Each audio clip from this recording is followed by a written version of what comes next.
അപ്പോഴാ ചുവന്ന കൊടിയോ? പണ്ട് ഈ നാട് ഒരു ഇരുണ്ട കാലഘട്ടത്തിലായിരുന്നു കടന്നുപോയിക്കൊണ്ടിരുന്നത്.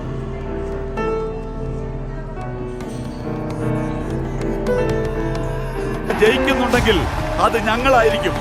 നിന്റെ വികസന പദ്ധതിയൊക്കെ മനസ്സിൽ വെച്ചാ മതി. വികസനം ഒരു സ്വപ്നമായിരുന്ന കാലം.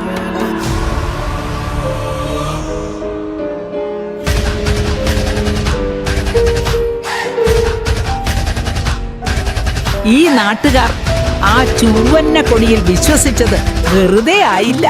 വിദ്യാർത്ഥികൾക്ക് നീന്തൽ പരിശീലനവുമായി ഇടവണ്ണ ഗ്രാമപഞ്ചായത്ത്. ലഹരിവിരുദ്ധ പ്രവർത്തനങ്ങൾ ഏകോപിപ്പിച്ച് നടപ്പാക്കാൻ ഇടവണ്ണ ഗ്രാമപഞ്ചായത്ത്. ഇടവണ്ണ പഞ്ചായത്ത് പരിധിയിൽ കിടപ്പിലായ രോഗികൾക്കുള്ള സംഗമം ഈ മാസം 14. വികസനത്തിന് ഒരു പുതിയ അധ്യായം തുറന്നു. റോഡുകൾ വന്നതോടെ ഉൾഗ്രാമങ്ങളിലേക്ക് ആവശ്യ സാധനങ്ങൾ എത്തി. ആരോഗ്യ കേന്ദ്രങ്ങൾ സജ്ജമായതോടെ അസുഖങ്ങൾ വന്നാൽ പേടിക്കേണ്ടി വന്നില്ല. ഇതെല്ലാം സാധ്യമാക്കിയത് ഈ ചെങ്കൊടിയാണ്. ഈ ചെങ്കൊടി പാറുന്നിടത്ത് വികസനങ്ങൾ ഉയരുക തന്നെ ചെയ്യും.